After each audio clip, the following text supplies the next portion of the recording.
सिंधुदुर्गातील पहिली खासगी technical training institute Yashwant institute Kankavli घेऊन आली आहे खास कोर्सेस। 6 महिने कालावधीचे courses plumber, electrician, refrigeration and air conditioning आणि वेल्डर, तसेच 2 महिने कालावधीचे courses computer hardware and network maintenance, mobile repairing, CCTV installation and maintenance आणि सोलार सिस्टीम इन्स्टॉलेशन। अधिक माहितीसाठी संपर्क ऑफिस 78 87 31 66 71, प्राचार्य अमर पारकर 94 22 63 24 44, प्रवीण सावंत 72 76 37 36 00, राजेश राणे 94 20 09 46 43। इन्स्टिट्यूटचा पत्ता मनोरमा बिल्डिंग, मुंबई गोवा रोड, प्रांत ऑफिस मध्ये आणि मोहे हॉस्पिटल समोर, कणकवली।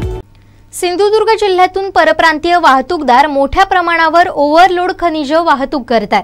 हप्ते घेत असल्याने या वाहतूकदारांवर सिंधुदुर्ग आरटीओ विभाग कोणतीही कारवाई करीत नाही।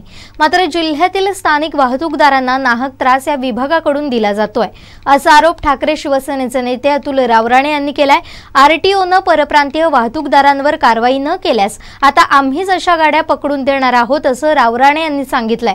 काय म्हणालेत रावराणे, पाहूया। सिंधुदुर्ग जिल्ह्यामध्ये पूर्वपरंपरागत हा पर्यटन जिल्हा असल्यामुळे तिथे जे हा खाणीचा व्यवसाय हा या जिल्ह्यामध्ये चिऱ्याचा फार मोठ्या प्रमाणात आहे।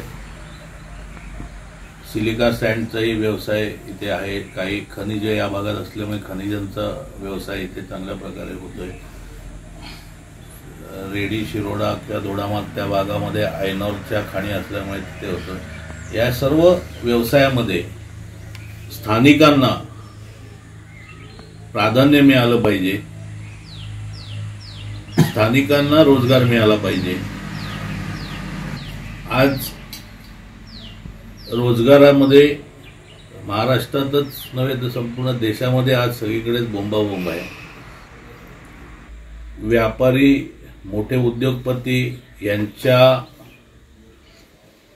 फेवरेबल म्हणजे यांच्यासाठी धोरणात्मक निर्णय हे मोठ्या प्रमाणात घेतले जात आहेत।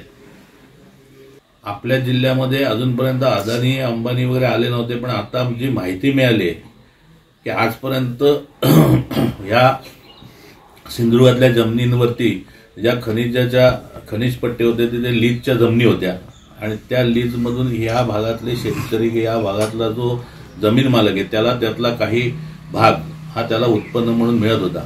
परंतु आता सरकारने काहीतरी धोरण बदली केलंय आणि आता तिथे खनिज पट्ट्यांवरती ब्लॉक करण्यात आलेले आहेत आणि त्या ब्लॉकचा लिलाव हा केंद्रातून होतोय आणि हा केंद्रातला लिलाव वेदांता,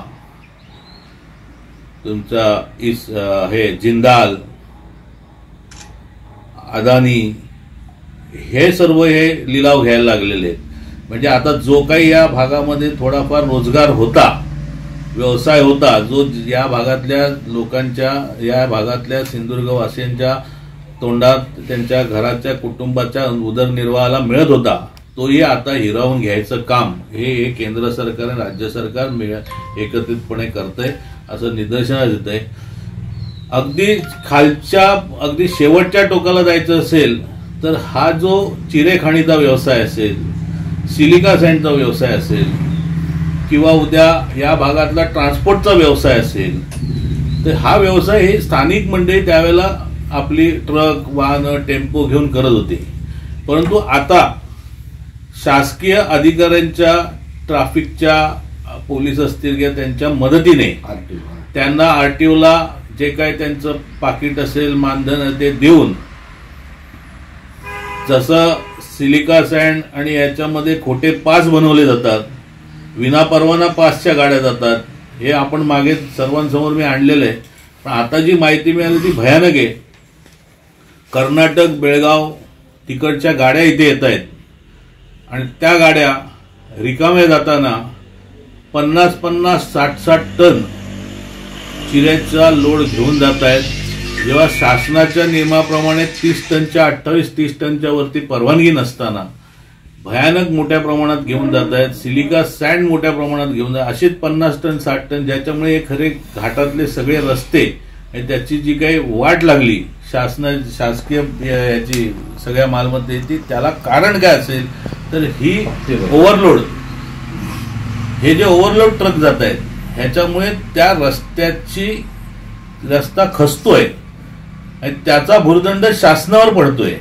आणि हे जे कमवणारी लोक आहेत ही या महाराष्ट्रातली नसून ही कर्नाटक वगैरे त्या भागातली आहेत आणि त्यांच्यासाठी हे सर्व चालू आहे. आज मोठ्या प्रमाणात आपल्या भागातला शेतकरी जो ज्याच्याकडे शेतीचं उत्पन्न नव्हतं तो आज ट्रान्सपोर्टमध्ये वळलाय. काही जण मायनिंगमध्ये गेलेत. अधिक रितसर प्रमाणे सगळ्या लायसन काढून ते धंदा करतायत. पण त्यांना आज धंदा करता येत नाही कारण त्यांना जे भाडं मिळतं ते त्यांच्या 25 टन किंवा 30 टनच्या हिशोबाने मिळतं आणि हे जे बाहेरून येणारे ते 50 टन नेत आहेत.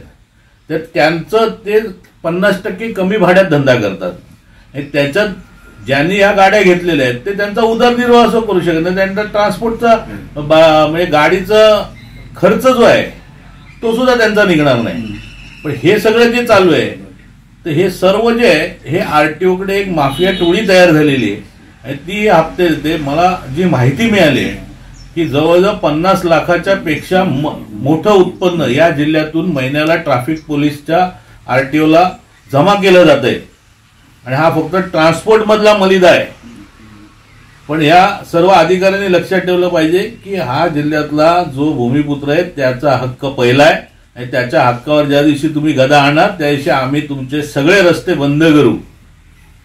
हे सगळे रस्ते. कारण आता इथे ट्रान्सपोर्टचे गिरधरराव राणे आहेत, समीर रावराणे आहेत, या भागातले सगळे व्यापारी इथे आलेले आहेत आणि या सगळ्यांचीच मागणी आहे की आम्हाला जो शासनाचा नियम आहे समजा 25% तर 30% सूट दिली हरकत नाही. पण ती 30%ची डायरेक्ट तुम्ही 60%वरती जर बाहेरचा कोणी येऊन घेऊन जायला लागला तर त्यांच्याबरोबरची भाड्याबरोबर आम्ही कॉम्पिटिशन करू शकत नाही. कारण आम्ही शासनाच्या नियमाप्रमाणे 30 टन नेणार आणि तो हप्ता देऊन 60 टन नेणार. म्हणजे एक प्रकारे आपल्या भागातला जो व्यावसायिक आहे याची मुस्कटदाबी केली जाते, त्याला दाबलं जाते. आज प्रत्येक ह्याच्यामध्ये बाहेरून येणारा म्हणजे आज जे आपण म्हणत होतो की मुंबई गिळंकृत करतील, पण मुंबई सोडा आता इथे सुद्धा मला काही नावं आलेत ते अमित मोदी, केडिया. आता हे असे जर इकडे ट्रान्सपोर्टवाले यायला लागले आणि ते दादागिरी करायला लागले आणि ते जर तिथे आपल्या स्वतःच्या गाड्या उतरवायला लागले तर या भागातले जे ट्रान्सपोर्टवाले असतील किंवा या भागातले जे व्यावसायिक आहेत त्यांनी काय करायचं. आज ते नियमाप्रमाणे काम धंदा व्यवसाय करतायत. आमचे दिवसभरातले सर्व अपडेट्स, ताज्या घडामोडी आणि थेट लाईव्ह पाहण्यासाठी सबस्क्राईब करा, लाईक करा कोकणचं नंबर 1 महा चॅनल कोकण 7 लाईनचं YouTube चॅनल.